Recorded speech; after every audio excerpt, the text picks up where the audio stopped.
Tonight, we look at the issue of intelligent design with Dr. Stephen Meyer, Director and Senior Fellow at the Center for Science and Culture at the Discovery Institute. He and his colleagues have been at the center of this growing debate about the teaching of evolution in American schools. He is the co-author of 2 books, including Darwinism, Design, and Public Education. He joins us tonight from Seattle. Dr. Meyer, nice to have you on the program, sir.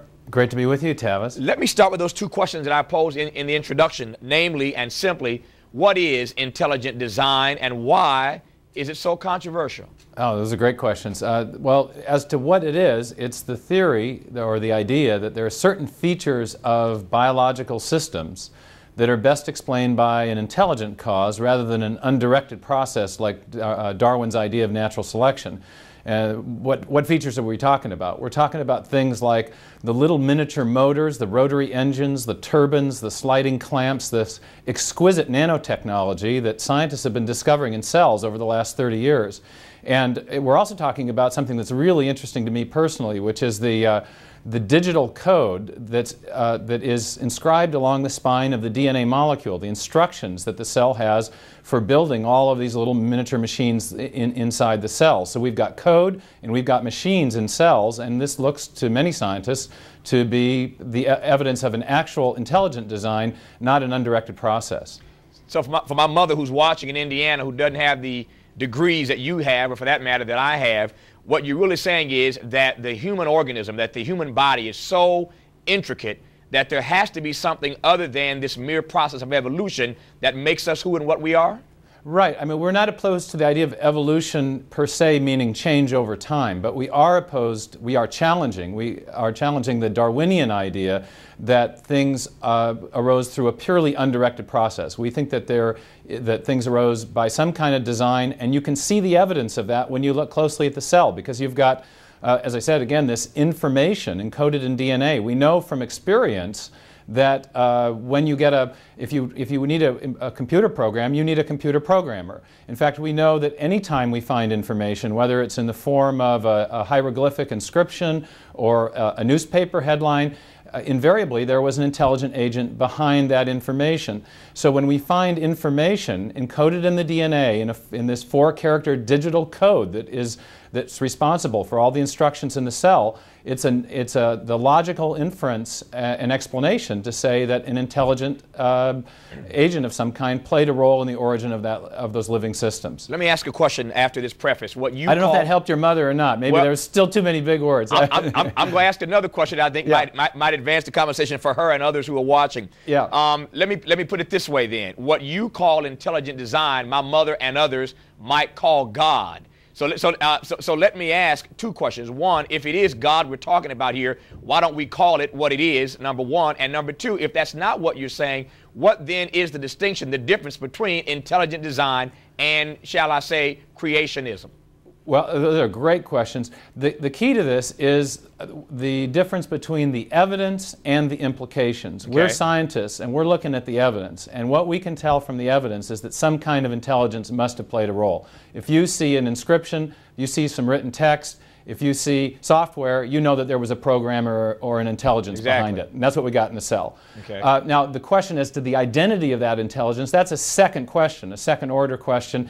And for people who have a religious belief, this very well may support that religious belief. It's certainly, God is certainly a likely candidate to be the intelligent designer. We just, as scientists, can't prove that from the science. We can see that some intelligence played a role. And for the people who are religious believers, it's a natural thing to associate their belief in God with the evidence they see of design in life. But we're just trying to be accurate and careful about the science and say what we can tell from the science and what we can't. Fair enough. So President Bush steps into this debate some days ago and suggests that he thinks intelligent design ought to be taught in schools. Pick up the debate there and tell me what you thought of that controversy that erupted when he had to say what he said. Well, it kind of interrupted my vacation plans for August. I've been doing a fair number of these shows with your colleagues. But I'm glad to have you on. Yeah, it's. I mean, certainly one of the things we appreciated about the President's statement was that it was a clear statement of principle in favor of academic freedom.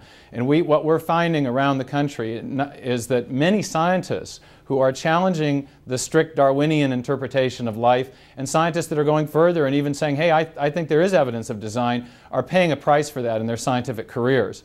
And we've been somewhat reluctant to say, hey, we want our theory required in the public schools, because we've got scientists who have paid a price in the laboratory, in the universities, when they have spoken up. And at this point, I think we just want to get everyone calmed down and have a rational discussion about this before we try to push it into the schools. But we appreciated the President's support for the idea that it's a perfectly legitimate thing for students to learn both sides or many sides of any controversial idea. All right, to this scientific notion then that you've put forth of intelligent design, and I like your analogy earlier that if you see software, you know there had to be a programmer, whatever his name is, whatever you want to call him, there had to be a programmer that put this software in place. If that in fact is your argument, and I accept that, I understand it, tell me what the argument is essentially that the critics make against intelligent design being taught. Hate to put you in, in this spot of tell me what your critics say, sure. but as you interpret their argument, what are you hearing most fundamentally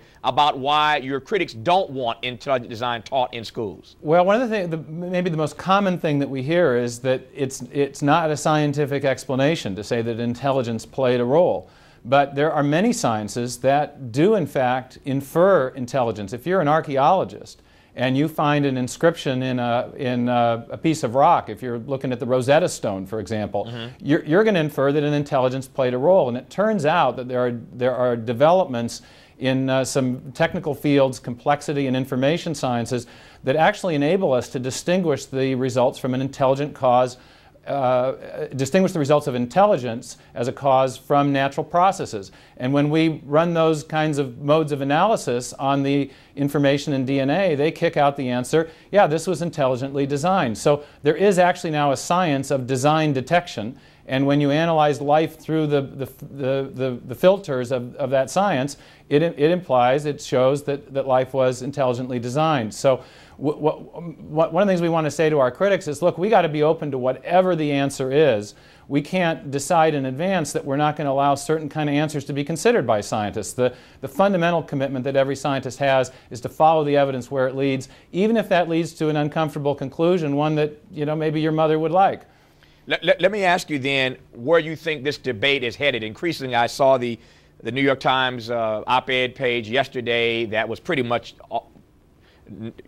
devoted almost exclusively to this issue. This conversation continues to take place around the country. Where is this conversation, this debate headed as you see, where science and faith, science and God, science and religion are concerned? Where is this intersection? Where are we headed with this intersection? Are we headed for some catastrophic crash here?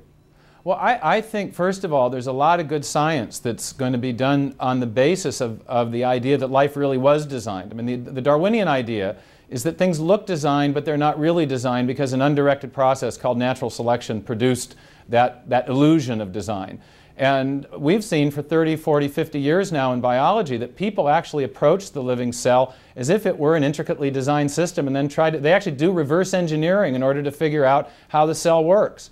So we think that there's going to be a lot of good science that's going to be done on the basis of the conclusion that life was designed. And so that's one thing that our institute is particularly focused on. As far as these larger questions, I mean, people are kind of free to draw their own conclusions, but I think increasingly people are reluctant to say, as they were at the close of the 19th century, that there's a conflict between science and religious belief. I think increasingly people see that the two can go hand in harmony, and in fact that there's some evidence that actually supports a larger theistic perspective without necessarily being a proof of God's existence or something like that. Let me ask you then a two-part exit question that might be a bit unfair, but forgive me in advance for asking it because I'm curious here.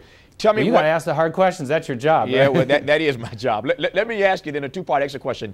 Part one, what is, and I think you may have already answered it, but I just wanted to get back on record here again and make sure I'm clear about it. What do you think is the strongest argument that you all can make at this moment for intelligent design, and where do you think that you're a little shaky? Where does more work have to be done for you all to get the majority of Americans or a significant number of Americans to accept the fact that intelligent design ought to be taught in schools? Where you're strong and where you're weak, where you're shaky. Thanks. Maybe I should clarify first just that we're not asking for our theory to be required in the schools. Fair I think enough. if a teacher wants to talk about it voluntarily, they should, but we don't want teachers to experience the kind of recriminations that some of our scientists have experienced. Right. I mean, we don't want teachers getting lynched over bringing an idea into the classroom, but we of course think they ought to be free to do that. Sure. But on the science, I think this argument from information is extremely strong. I think people get it right away. I think more and more scientists are getting intrigued with the idea that we've got an information processing system and digital code in the cell.